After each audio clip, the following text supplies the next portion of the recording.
나는 참 포도나무요 내 아버지는 농부시니 내 안에서 열매를 맺지 아니하는 모든 가지는 그분께서 제거하시고 열매를 맺는 모든 가지는 깨끗하게 하사 그것이 더 많은 열매를 맺게 하시느니라. 이제 너희는 내가 너희에게 일러준 말로 깨끗하게 되었으니 내 안에 거하라. 나도 너희 안에 거하리라. 가지가 포도나무 안에 거하지 아니하면 스스로 열매를 맺을 수 없는 것 같이 너희도 내 안에 거하지 아니하면 더 이상 열매를 맺을 수 없느니라. 나는 포도나무여 너희는 가지니라.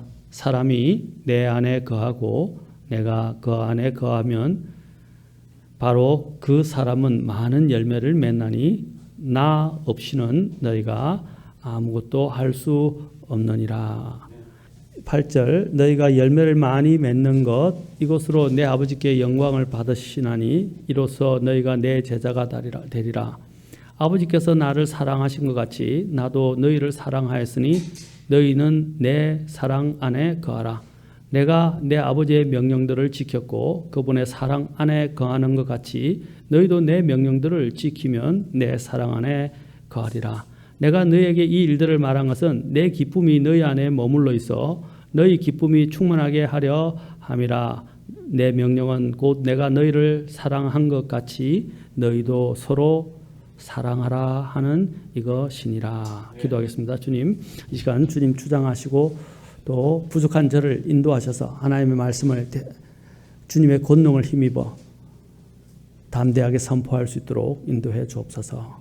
주님의 시간입니다. 주님이 이 말씀을 통해서 우리를 이끄시고 모든 영광을 받아 주시옵소서. 예수님의 귀하신 존함을 받들어 기도합나이다. 아멘. 앉으시겠습니다. 자, 제가 열매 맺는 그리스도인에 대해서 우리가 어떻게 열매를 맺을 수 있는가? 제가 예수님 안에 있어야 한다 그랬습니다.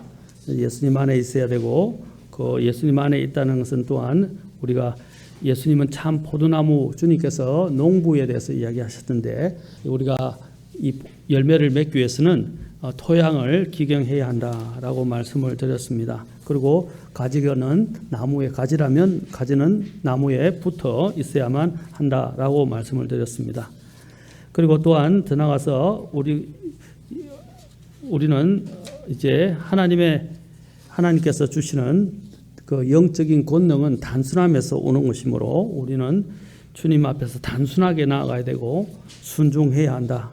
그리고 가지는 하나님이 기뻐하시는 또한 가지가 열매를 많이 맺으려면 깨끗해야 한다. 그래서 부질 없는 가지들, 그러니까 열매 없는 가지들은 그렇죠 제거하고 정화하는 이렇게 잘라내는 작업을 해야 한다. 그래야 가지가 깨끗해야만이 여러분 몸이 들어오면 어떻게 해요? 몸이 제 기능을 발휘할 수 없어요. 바이러스가 침투한다는 것은 무엇입니까? 몸이 제 기능을 못한다는 것이고 우리가 원하지 않는 순수한 몸의 기능을 할 수 있는 것이 없이 다른 이물질이 들어온다는 것입니다. 그것은 몸이 오염되고 더러워진다는 말이거든요. 그렇죠? 그래서 바이러스가 침투한다는 말은 깨끗하지 못하다는 말입니다. 그래서 항상 한약방에 가면 제일 많이 이야기하는 게 뭡니까? 피가 깨끗해야 합니다. 항상 그래요. 피가 깨끗해야 합니다. 그렇죠? 피에 여러 가지 혼탁한 것들이 들어있으면 제대로 건강할 수가 없어요. 혈액순환이 안 되는 거예요. 마찬가지로 주님의 가지도 깨끗해야만이 하나님께서 열매를 맺을 수 있습니다. 나는 깨끗한가? 우리는 물어보아야 됩니다. 항상 물어봐야 됩니다. 하나님 앞에 쓰임받기 위해서 나는 깨끗한가? 그 다음에 우리는 또한 주님의 말씀이 거해야 합니다. 주님의 말씀이 우리 안에 거해야 한다. 그분의 말씀이 내 안에. 그래서 주님께서 요한복음에서 계속해서 주님께서 말씀하셨지 않습니까? 또 3절에는 너희는 내가 너희에게 일러준 말로 깨끗했다라고 말씀하십니다. 그러면서 주님께서 또 7절에서는 너희가 내 안에 거하고 내 말들이 너희 안에 거하면이라고 말씀하셨어요. 말씀이 거해야 한다라고 말했습니다. 예수님께서는 내 말은 영이요 생명이라고 말씀하셨죠. 그래서 하나님의 그 영과 생명이신 말씀이 우리 안에 들어와야 됩니다. 전에도 말씀드렸죠. 하나님의 말씀은 그냥 인쇄물이 아닙니다. 전에도 자주 제가 강조하지만 검은 것은 잉크고 하얀 것은 종이가 아니에요. 이 말씀은 살아 움직이는 것이고 사람의 마음속에 들어가면 그것을 받아들인 사람들을 생명을 주고 살리는 말씀입니다. 그래서 이 말씀을 부를 때 생명의 말씀이다 그럽니다. 그래서 하나님의 말씀은 모든 성경 기록은 영감으로 주신 것으로라고 되어 있어요. 영감이라는 말은 뭐라고 그랬습니까? 하나님의 생명의 호흡을 말한다 그랬어요. 호흡이라. 그래서 하나님의 숨이라는 것입니다. 숨. 그 숨을 후 하고 불어 넣었을 때 흙으로 만들어졌던 그 사람의 형체가 살아있는 혼이 되었습니다. 그것이 생명의 숨을 열어던 그것은 영을 말합니다. 하나님의 영을. 바로 마찬가지입니다. 이 성경 기록이 영감을 받았다는 것은 하나님의 그 생명의 숨이 바로 이 글자 안에 들어갔어요. 그것을 기록하는 사람에게 들어간 것이 아니고요. 그 사람들은 감동을 받았지만 하나님이 영감을 주신 것은 그 기록자가 영감을 받은 것이 아니고 그 하나님께서는 그 글자에 하나님의 숨, 하나님의 생명의 호흡을 불어넣었다는 거예요. 이 글자는 우리가 볼 때는 인쇄물처럼 보이지만 이 글자 하나하나는 사람을 살린단 말입니다. 어떤 것은 그렇잖아요. 죽어가는 사람에게 위로 따뜻한 말 한마디가 그 사람의 인생을 바꾸지 않습니까? 그렇지 않습니까? 또 어떤 교사나 나에게 감동을 주거나 나의 또한 이런 멘토가 되는 그 사람들의 이런 놀라운 말들로 인해서 그 사람의 인생이 달라지기도 합니다. 그렇잖아요. 누군가 나를 지지해주고 또 응원해주고 또 나에게 이런 특별한 이런 말을 해줬을 때 다른 사람들은 다 외면했지만 나를 믿어주고 신뢰해주고 나에게 이런 칭찬하는 말을 하고 나를 위로해주는 말을 했을 때 그것으로 인해서 어떤 사람들의 힘을 얻게 되고 일어서게 되고 변화된다는 사실입니다. 그 사람의 말들도 사람을 죽일 수 있고 그렇죠? 살릴 수 있습니다. 그러나 하나님의 말씀은 더합니다. 사람의 그 말들은 이 땅에서 생명을 꺼져가는 그 등불과 같은 그 생명을 다시 소생시킬 수 있는 그런 역사를 할 수 있지만 영원한 지옥불에 던져져서 죽어야 될 둘째 사망에 던져야 될 사람들을 살릴 수 있는 것은 하나님 말씀밖에 없다는 것입니다. 그렇죠? 그래서 내가 그리스도의 복음을 부끄러워하지 아니하노니 그렇죠? 이 복음은 뭐라고 그랬어요? 믿는 모든 자들을 구원에 이르게 하는 그죠? 하나님의 권능이다라고 말했어요. 바로 그 그리스도의 복음, 그 복음의 말씀이잖아요. 그 말씀만이 사람을 살릴 수 있고 멸망하지 않게 한다는 사실입니다. 그래서 우리는 그 말씀이 우리 안에 풍부히 거하게 해야 합니다. 자, 오늘은 그래서 우리는 하나님의 말씀을 사랑해야 되죠. 시편 119편에서 시편 기자가 이야기한 것처럼 오 내가 주의 법을 얼마나 사랑하는지요 그랬어요. 그렇죠? 주의 법을 사랑한다. 97절, 113절, 그렇죠? 119절, 127절 계속 시편 119편은 뭐냐면 주의 말씀을 사랑한다, 사랑한다, 사랑한다는 말이 넘쳐나요. 하나님의 말씀을 사랑한다는 말이 넘쳐난단 말입니다. 132절, 140절, 159절, 163절, 165절, 167절 그게 다 뭐예요? 전부 이 구절들이 주의 말씀을 내가 사랑한다는 거예요. 여러분 하나님의 말씀을 사랑하십시오. 사랑하면 정말 우리를 변화시킬 수 있습니다. 자, 그 다음에 또 하나는 이제 우리가 열매를 많이 맺으려면 열매를 맺으면 어떻게 해야 되느냐? 주 예수님의 사랑 안에 거해야 합니다. 주 예수님의 사랑 안에 9절 같이 보겠습니다. 읽겠습니다. 9절 10절 시작. 내 아버지께서 나를 사랑하신 것 같이 나도 너희를 사랑하였으니 너희는 내 사랑 안에 거하라. 내가 내 아버지의 명령들을 지켰고 그분의 사랑 안에 거하는 것 같이 너희도 내 명령들을 지키면 내 사랑 안에 거하리라. 여러분 사랑 안에 사랑을 받는다는 것, 사랑하는 관계에 있다는 것만큼 참 아름답고 좋은 게 없어요. 이 사람은요, 이 사랑은 사람을 힘있게 만들어주고 건강하게 만들어주고 또 모든 것들을 이길 수 있도록 만들어준다는 것입니다. 내가 사랑받는다는 것 얼마나 좋은 것입니까? 오늘날 사람들의 가장 큰 문제가 나는 사랑을 못 받는다는 거예요. 또 나를 사랑하지 않는다는 거예요. 시편에 보면 나를 돌아보는 자가 없나이다 라고 말하는 사람들, 사랑하는 그 사람들을 세워주고 변화시키고 일으켜줄 수 있다는 사실입니다. 오늘 여기서도 주님께서도 말씀하십니다. 너희가 살려면 심지어는 너희가 열매를 많이 맺으려면 어떻게 된다고요? 내 사랑 안에 거하라 라고 말씀하십니다. 내 사랑 안에 거하라.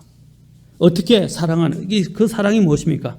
하나님께서 아들 예수님을 사랑하시고 또 하나님께서도 예수님께서도 하나님을 사랑하셔서 그렇죠? 또 주님의 뜻을 하나님의 뜻을 그대로 다 순종하며 지켰다는 것입니다. 왜냐하면 말씀을 그 말한 것을 지키는 것과 사랑은 뗄래야 뗄 수 없는 불가분리의 관계예요. 그렇잖아요. 내가 사랑합니다 하면 그 말을 안 들어요. 그건 사랑하는 거 아니라는 거죠. 그렇죠? 사랑한다면 그 사람이 말한 것도 내가 지키고 사랑한다는 거예요. 예수님 안에 거하는 것은 말씀 안에 거하는 것이며 그 말씀은 또한 사랑입니다. 예수님께서 또한 우리에게 주신 새 명령은 무엇입니까? 사랑의 명령이라고 말하고 있습니다. 우리의 그 믿음 생활이라는 것은 사랑을 품고 사는 것입니다. 하나님의 사랑을 받은 사람은 사랑을 품고 사는 것이 당연합니다. 그래서 주님은 보이는 형제를 사랑하지 않으면 보이지 않는 하나님을 사랑한 것이 아니다 그랬어요. 자기의 보이는 형제도 사랑하지 않고 가족도 사랑하지 않고 지체도 사랑하지 않으면서 하나님을 사랑한다? 그것은 어불성설이라는 거죠. 말이 안 된다는 것입니다. 우리는 사랑한다면서 내 지체를 사랑해야 합니다. 비록 부족하고 또 연약하고 문제가 있어도 사랑하는 것입니다. 그가 떨어져 나간다면 어쩔 수 없지만 그때까지는 우리가 최선을 다해서 사랑해야 합니다. 내 마음은 미움으로 일관하면서 우리는 또한 기도 응답을 받을 수도 없습니다. 또 미움이 가득 차 있으면서 우리는 또한 열매를 기대할 수 없습니다. 우리는 주님의 그 사랑 안에 거해야 합니다. 주님의 사랑은 어떤 사랑입니까? 죄인도 사랑하신 사랑입니다. 죄인을 위해서 자신의 생명의 목숨을 내어놓으신 분이십니다.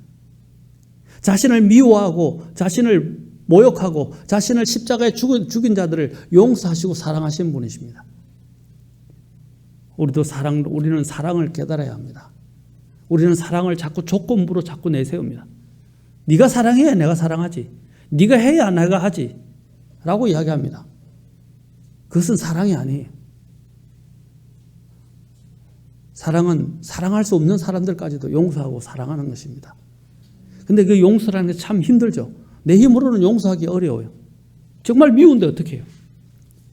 그런데 하나님의 사랑을 알고 하나님의 사랑에 감동을 받은 사람들은 다른 사람을 사랑할 수밖에 없게 된다는 것입니다.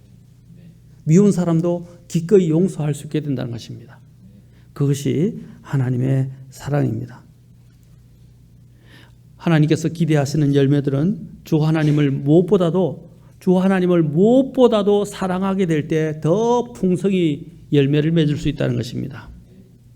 예수님께서 이제 구약에 있는 모든 명령, 그렇죠? 명령들을 특히 유대인들은 자신들이 지켜야 할 그 명령들을 613가지로 613개로 나누어서 구분했어요. 그 정도로 지켜야 할 명령이 많았다는 거예요. 그런데 하나님께서는 단 두 구절로 요약을 하셨어요. 첫째 구절은 무엇입니까? 어떤 사람이 선생님의 율법에서 큰 명령은 무엇입니까? 라고 물었어요. 그때 예수님께서 그에게 뭐라고 대답하는지 아십니까? 너는 내 마음을 다하고 혼을 다하고 생명을 다하여 주 내 하나님을 사랑하라 그랬습니다. 하나님을 사랑하는 것. 이것이 첫째가는 큰 명령이요. 그 다음에 둘째 명령은 큰 명령이라고 하셨어요. 그 다음에 둘째 명령은 너는 내 이웃을 내 자신과 같이 사랑하라 하셨어요.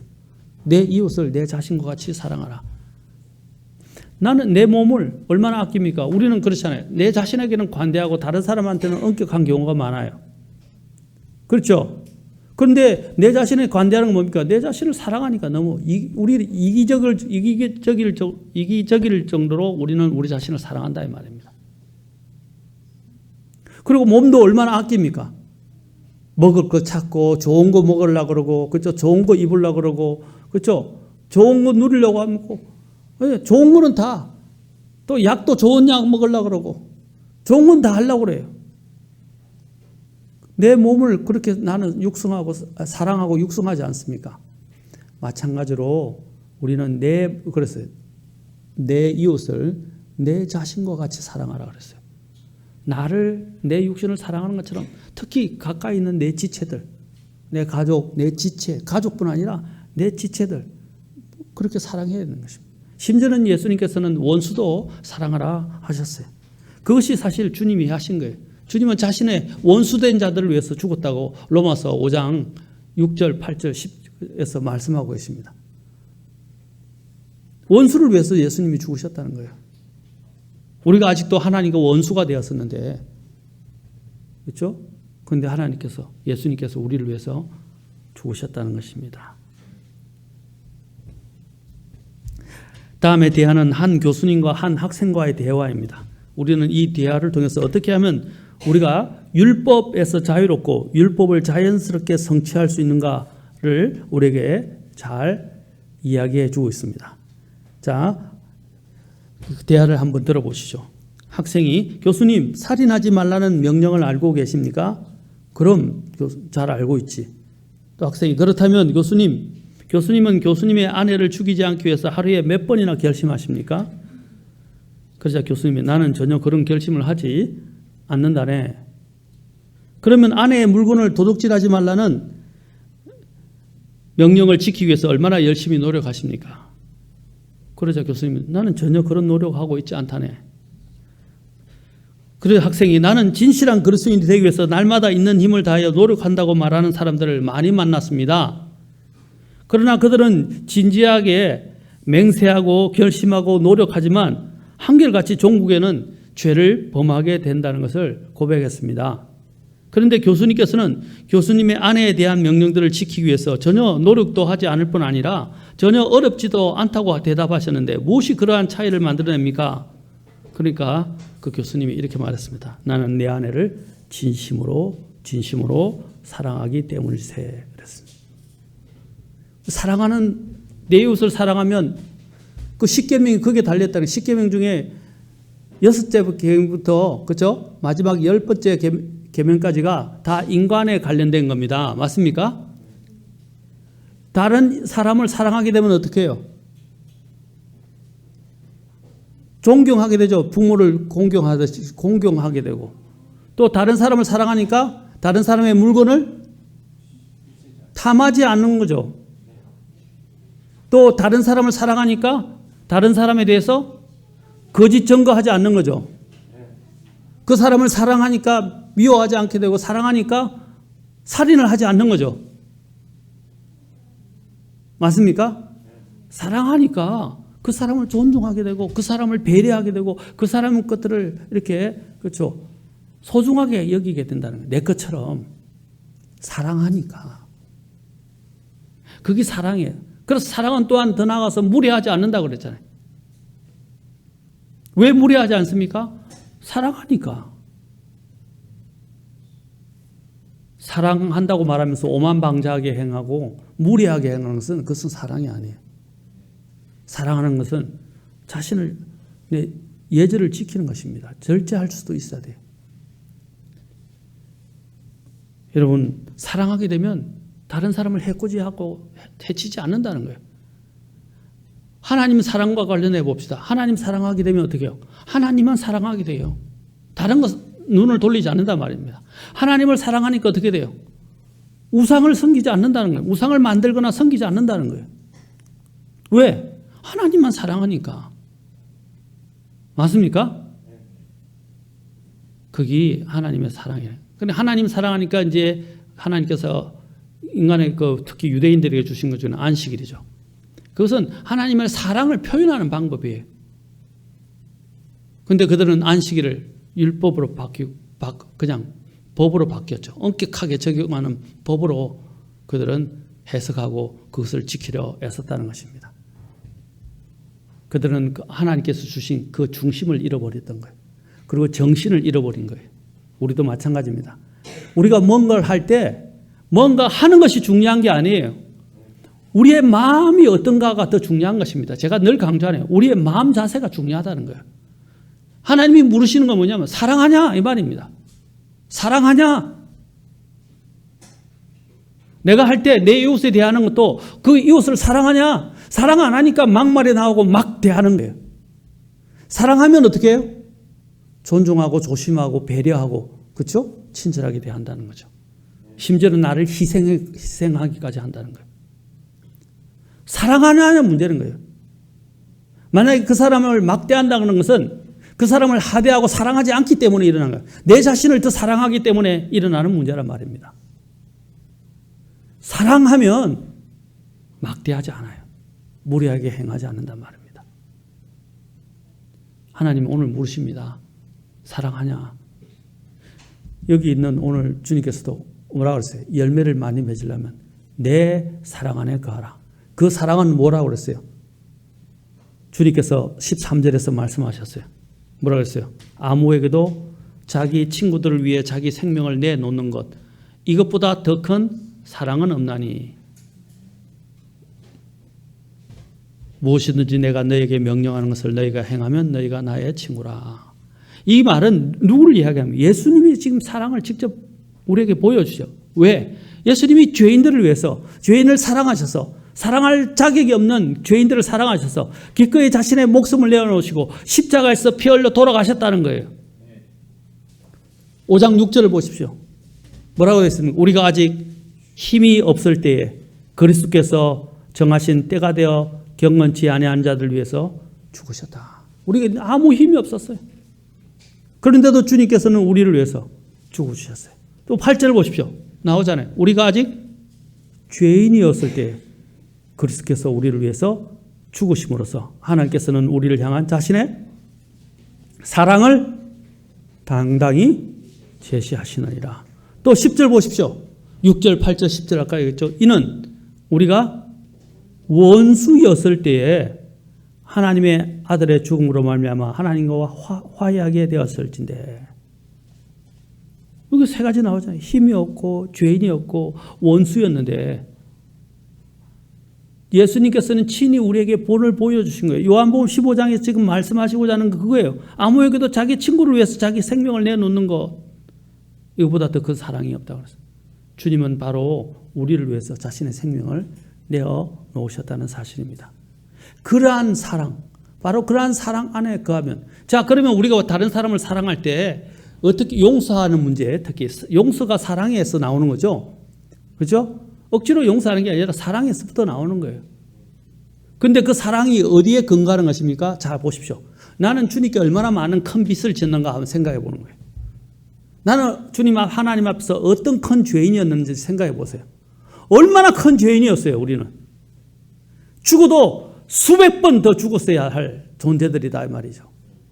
그 정도로 하나님 앞에 큰 죄인들이에요, 우리도. 그런데 나한테 자그마한 잘못을 한 사람들을 우리는 용서 못하고 있어요. 마음에 쓴뿌리를 갖고 분노를 참지 못하고, 그렇죠? 그를 용서 못하네요. 어떤 사람은 나한테 그러더라고요. 난 죽어도 용서 못해요. 하나님께서는 우리와 같은 대역 죄인을 사랑하셔서 대신 죽어주셨어요. 우리를 건져주시려고. 이와 같은 거예요. 원수가 물에 빠져 죽어가요. 그러면 이런 반응이 나죠. 저 원수? 죽어 마땅해. 근데 원수가 죽어가는데 일단은 생명이잖아요. 생명을 사랑하는 게 어떻게 해요? 살리고 봐야 되죠. 물에 뛰어들어서 그 원수를 살린다는 거죠. 그래도 살리다가 자기가 죽어요. 그게 예수님이 하시는 거예요. 그게 사랑이라는 거죠. 우리는 그런 사랑으로 사랑해야 합니다. 그래서 이러한 사랑을 주님께서는 내 사랑 안에 거해야 열매를 많이 맺을 수 있다라고 말씀하신 거예요. 사랑하면 모든 것들을 다 감당할 수 있습니다. 우리가 그래서 다른 사람을 사랑할 수 있는, 우리 인간은 참 연약하게 다른 사람을 사랑하기 어려워요. 왜냐하면 감정을 갖고 있으니까 그게 쉽게 되잖아요. 그러나 우리가 무엇을 기억해요? 하나님이 나를 얼마나 어떻게 사랑하셨는지를 우리가 기억한다면, 얼마나 큰 사랑으로 나를 사랑하신지 기억한다면 우리는 다른 사람을 용서할 수 있다, 이 말입니다. 그래서 요한 1서에서는 3장에서는 뭐라 했어요? 하나님께서 어떠한 사랑으로 우리를 사랑하셨는지 보라. 어떠한 사랑? 그게 뭡니까? 아들을 내어주신기까지, 자신의 유일하신 독생자 예수 그리스도를 내어주시기까지 사랑하셨다는 것입니다. 어떠한 사랑으로 사랑하셨는가? 그걸 기억하게 되면 우리는 용서할 수 있다는 것입니다. 자, 우리는 또한 성경을 통해서 알 수 있는 것 중에 하나가 여러분 사랑에 빠진 야곱을 한번 생각해 봅시다. 야곱이 어떻게 했습니까? 옛날 우리 옛 속담에 이런 말이 있어요. 색시가 고우면 처갓집 외양간 말뚝에도 절한다라는 말이 있어요. 재밌죠? 이 말은 뭐냐면 한 가지가 좋아 보이면 그냥 모든 것이 다 좋아 보이는 거예요. 색시가 이쁘고 너무 좋으니까 색시 그 처갓집 그 외양간 말뚝까지도 사랑하게 되는 거예요. 좋아 보이는 거예요. 맞습니까? 자, 내가 어떤 사람에게 사랑에 빠지면 제가 좀 속된 말로 제가 우스갯소리로 이야기했는데 눈이 찢어져도 이뻐요. 그렇죠? 맞습니까? 눈에 막 여드름이 나고 여기에 또 뭐 뾰락지가 나도 이뻐요. 뭘 해도 이쁘다 말입니다. 심지어는 실수를 해도 이뻐요. 맞습니까? 왜? 사랑으로 해서 눈이 뒤집혔으니까. 사랑하면 모든 게 다 이쁜 거예요. 심지어는 잘못하고 있는데도, 심지어는 실수를 하는데도 이쁜 거예요. 특히 아이를 낳았는데 아이를 너무 이뻐요. 근데 아이가 좀 잘못을 해요. 그래도 이쁘죠. 맞습니까? 호응을 안 하시네. 여기는 막 애정으로 가득 찬 분들이 많으신가? 또 심지어는 같은 속담 중에 재밌는 속담이 있어요. 아내가 귀여우면 처갓집 문설주도 귀엽다. 아내가 이쁘면 처갓집 울타리까지 이쁘다. 아내가 귀여우면 처갓집 말뚝 보고도 절한다 하고 같은 의미예요. 이런 속담이 옛날에 있었어요. 자, 야곱을 이야기합시다. 야곱은 에서의 눈을 피해서 멀리 외삼촌 라반의 집으로 도주를 했어요. 야곱은 자신이 에서인 것처럼 그쪽 가장해가지고 아버지로부터 복을 받아내어 나중에 형의 미움을 샀다가 그는 형이 무서워서 도망을 쳤어요. 그래서 라반의 그 외삼촌 라반의 집에 와 보니까 야곱의 눈에 확 들어오는 사람이 있었어요. 그것이 외삼촌의 딸 라헬이라는 여인이었어요. 너무 곱고 아리따운 처녀였어요. 라헬이 얼마나 예뻤는지 나중에는, 그렇죠? 그가 다른 곳에 갔을 때도 그 왕이 그를 보고 아내로 삼고 싶다고까지 할 정도로 아마 눈에 띄었던 미모를 가졌던 사람인가로 보입니다. 그래서 야곱은 라헬을 보자 첫눈에 반해버려서 그날부터 그 라헬을 얻기 위해서 열심히 일을 했습니다. 그래서 이제 창세기 29장 18절에 보면 라반이 야곱에게 품삯을 어떻게 할지 말하라고 할 때 야곱은 이 라헬을 사랑했기 때문에 내가 외삼촌의 작은 딸 라헬을 위해서, 외삼촌을 위해서 이 라헬을 얻기 위해서 7년 동안 일하겠다고, 섬기겠다고 이야기했어요. 7년, 긴 세월이죠. 라헬을 사랑하는 라헬을 얻기 위해서 7년 동안 종살이처럼 일했다는 거예요. 당시 남자가 결혼을 하려면 어떻게 했냐면 결혼 지참금을 지불해야 했어요. 그래서 야곱은 라헬을 위해서 지참금 대신에 7년 동안 뼈 빠지게 일했어요.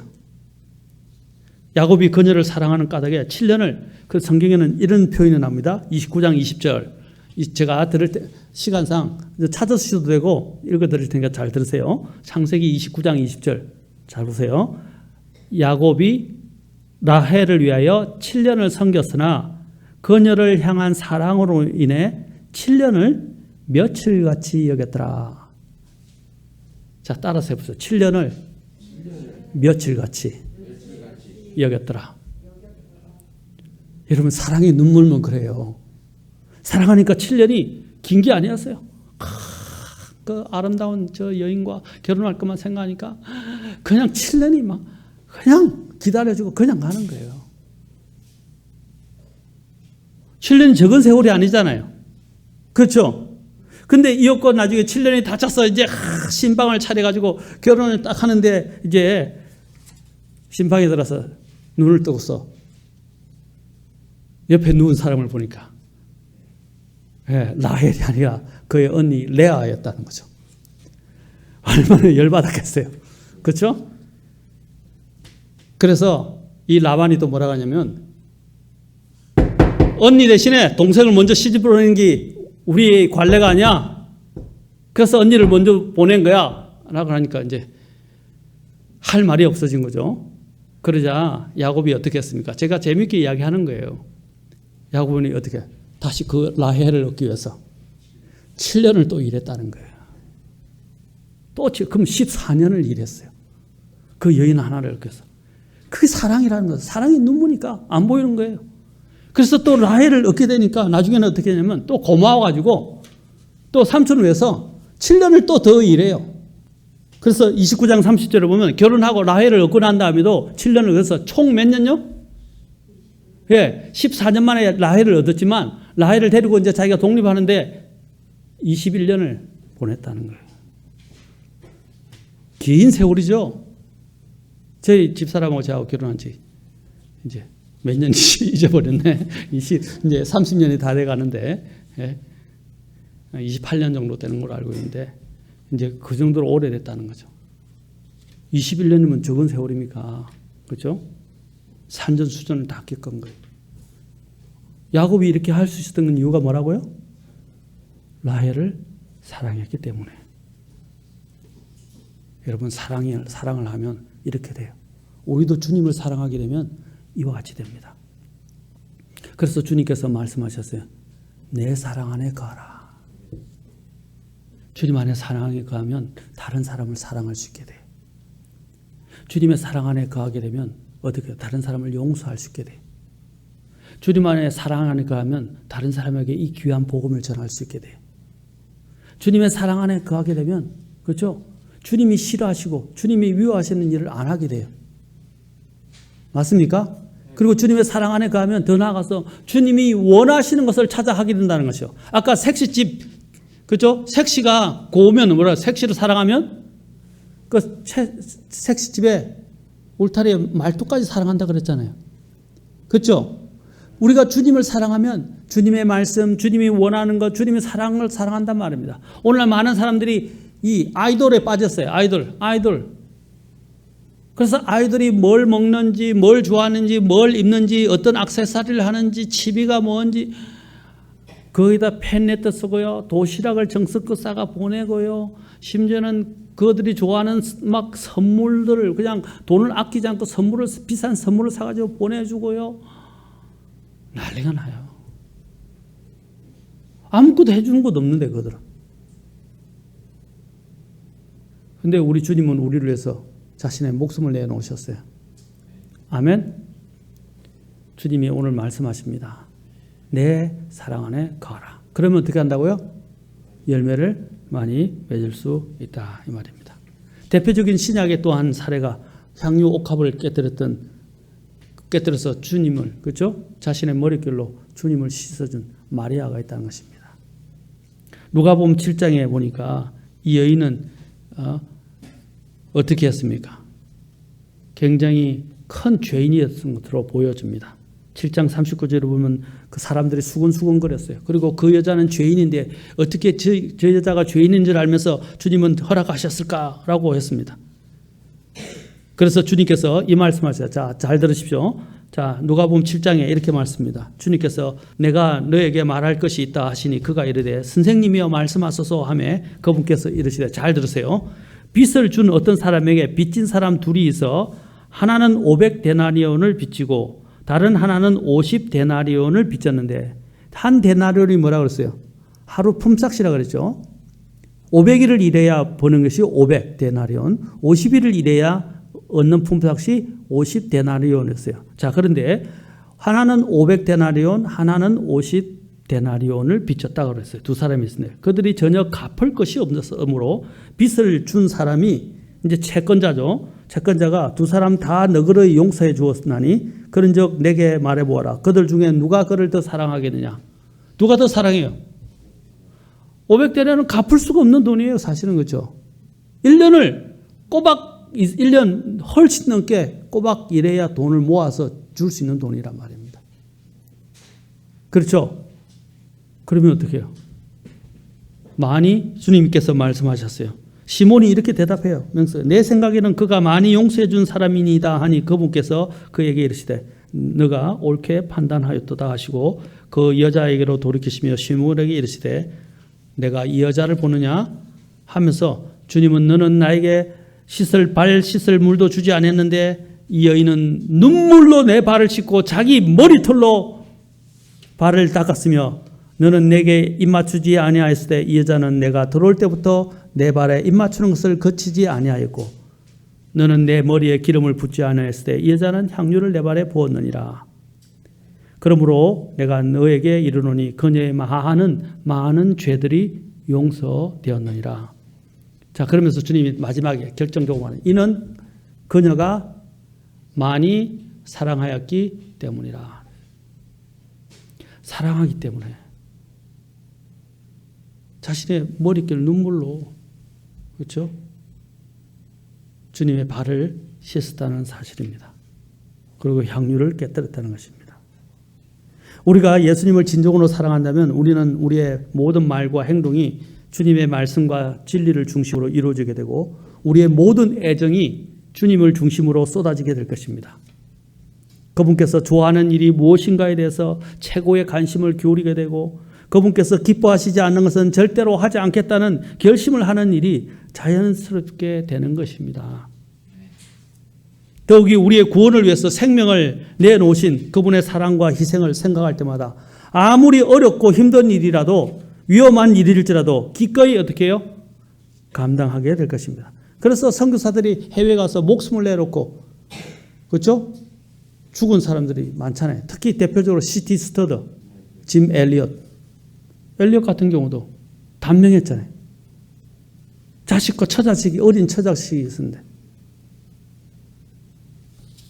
어떻게 그런 일이 감당되는 겁니까? 그것은 주님을 사랑했기 때문에, 주님의 사랑을 알았기 때문입니다. 그러한 사랑이 우리 마음속에 주님 안에 있다면, 주님의 사랑이 내 안에 있다면 우리는 어떤 주님을 위한 희생과 봉사도 부족하다고 느끼게 될 것이고 우리는 자만하지 않게 됩니다. 나는 정말 주님을 사랑합니까? 오늘 주님이 말씀하십니다. 요약은 이것입니다. 주님이 뭐라고 말씀하셨다고요? 너희는 내 사랑 안에 가라. 자, 따라서 해봅시다. 너희는 내 사랑 안에 거하라. 우리도 바로 주님의 사랑 안에 거하게 될 때 열매를 맺을 수 있게 됩니다. 기도하시겠습니다.